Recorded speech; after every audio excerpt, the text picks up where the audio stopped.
Islam dan jilbab adalah dua entitas budaya yang dimanipulasi sebagai kesatuan.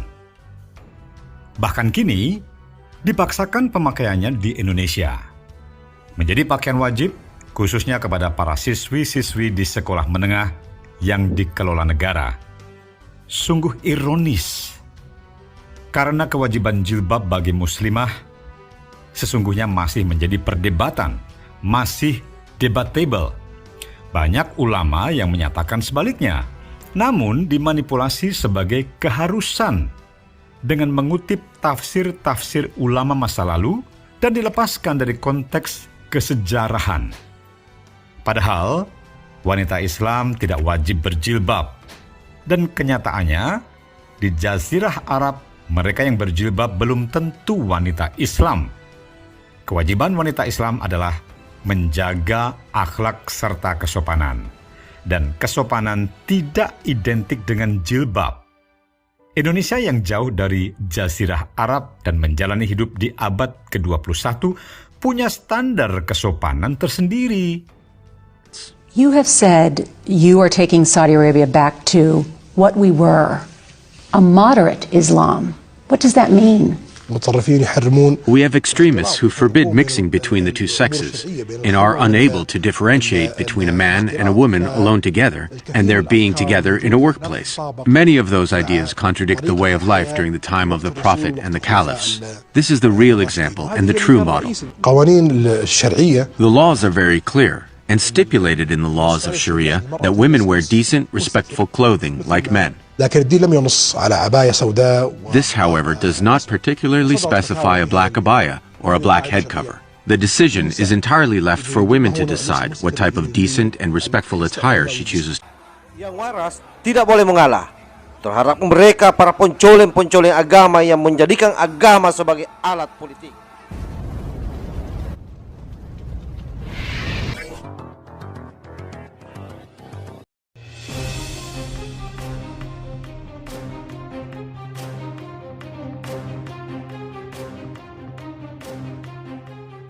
Sebagai busana terusan panjang yang menutupi seluruh badan, kaki, dan wajah, kecuali tangan, di kawasan gurun pasir, Jazirah Arab dan Asia Tengah, Pakistan dan Afghanistan, jilbab tak hanya dikenakan wanita Islam.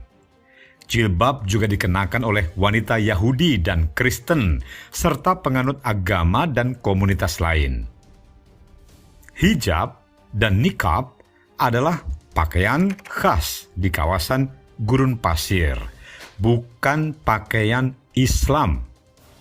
Penggunaan pakaian yang menutupi seluruh tubuh ini terkait kondisi geografis dan keamanan, sekaligus standar kesopanan wanita Jazirah Arab yang diadopsi oleh agama, bukan produk budaya yang diagamakan. Sebelum Yahudi, Kristen dan agama Islam lahir, wanita di gurun pasir Arabia sudah memakai jilbab. Sumanto Al-Qurtubi, profesor dan dosen antropologi budaya di King Fahd University of Petroleum and Minerals, Arab Saudi, mengatakan bahwa hijab itu syariat Yahudi. Sumanto selama ini banyak menulis tentang sejarah, tradisi dan budaya hijab hingga berseri-seri. Sumanto penulis jurnal ilmiah di lingkup Asia dan internasional, menulis banyak buku, dan terakhir menyelesaikan manuskrip tentang jaringan Saudi Arabia Indonesia. Pengajar di Arab ini juga kepala Scientific Research and Social Sciences serta senior scholar di National University of Singapore. Sumanto mengungkap salah satu fakta menarik tentang sejarah, tradisi, dan budaya hijab. Bahwa tradisi tentang hijab atau kain penutup kepala, abaya atau kain penutup tubuh seperti jilbab, lalu khimar, burqa, hingga niqab yang menutupi wajah bukan hanya dipraktekkan oleh perempuan Muslim Arab, khususnya perempuan Arab Badui yang memiliki pola hidup nomadik, tetapi juga oleh perempuan non-muslimah dan non-Arab, termasuk komunitas Yahudi. Ajaran tentang hijab disyariatkan dalam teks-teks dan kitab suci umat Yahudi seperti Talmud. Jauh berabad-abad sebelum Al-Quran hadir, kitab suci Yahudi sudah mensyariatkan tentang hijab ini. Karena itu, tradisi hijab ini bukan hanya sangat Islami, tapi juga sangat Yahudi. Bukan hanya sangat Qur'ani, tetapi juga sangat Talmudi. Oleh karena itu, kata Profesor Sumanto, tidaklah mengherankan jika ada sejumlah tokoh, rabi, ulama, kelompok, dan sekte Yahudi dewasa ini yang mengklaim bahwa hijab itu adalah syariat Yahudi. Perempuan dari sekte Burqa Haredi menutup rapat seluruh tubuh mereka. Sedangkan perempuan sekte Yahudi Ortodoks lain seperti Lev Tahor di Kanada, khususnya Ontario, dan juga Quebec mengenakan hijab dan jilbab minus kain penutup muka. Ini mirip sekali dengan ukti muslimah Umi Pipi dan grupnya saat mengiklankan produk jilbab glamor Sisesa, juga kaum hijaber di Indonesia pada umumnya. Dalam bahasa Ibrani, Lev Tahor berarti hati yang suci. Sekte ini merupakan salah satu kelompok ultra-ortodoks Yahudi yang dipimpin oleh Rabbi Shlomo Helbrans yang gencar menentang Zionisme dan aneksasi Israel atas Palestina.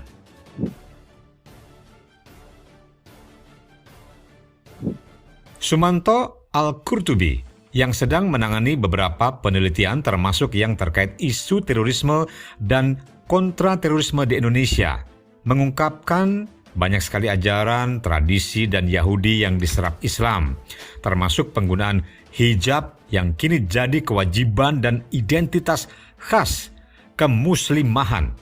Namun entah mengapa kaum Islam Puritan di Indonesia cenderung antipati pada Yahudi. Padahal dalam sejarah kelahirannya, Yahudi, Kristen, dan Islam itu bersaudara sebagai sesama turunan Nabi Ibrahim. Yahudi dan Kristen adalah kakak pertama dan kakak kedua, sedangkan kaum Muslim merupakan si bontot. Lebih spesifik, Profesor Sumanto menegaskan, tidak ada busana Muslim sebagaimana tak ada busana Kristen, busana Buddha, busana Hindu, dan lain sebagainya. Yang ada adalah busana gamis, jarik, jeans, sarung, kebaya, piyama, baju koko, baju batik, kemeja, kerudung, dan sebagainya. Ulama ternama, mufassir Al-Quran, dan guru besar yang tak perlu diragukan keluasan, ketinggian, dan kedalaman pengetahuan Islamnya, Profesor Dr. Quraisy Shihab juga menyatakan hijab tidak wajib bagi muslimah. Seorang putrinya, Najwa Shihab, yang kita kenal sebagai jurnalis, presenter, dan host kondang, juga tidak berjilbab. Hanya sesekali berkerudung saja. Masih tampak sebagian rambutnya layaknya None Jakarta. Dalam tayangan Metro TV tahun 2016, Profesor Quraisy Shihab menyatakan memakai jilbab adalah baik. Namun demikian, seseorang tidak boleh memaksakan orang lain untuk memakainya, sebab ada ragam pendapat yang lain soal itu. Apalagi sampai mewajibkannya sebagai seragam sekolah, hingga membuat orang depresi seperti yang terjadi di DIY. Itu hal yang sangat disayangkan. Pakai kerudung jilbab boleh nih, jangan dipaksa, memaksa. Malah yang dikorbankan malah anaknya suruh pindah. Ini gimana? Yang salah sekolahnya, oknumnya tindak. Itu jangan malah anaknya yang jadi salah. Yang salah bukan anaknya, yang salah itu kebijakan itu melanggar, ya kan? Kenapa yang pindah anaknya? Yang harus ditindak itu guru atau kepala sekolah yang memang memaksa itu.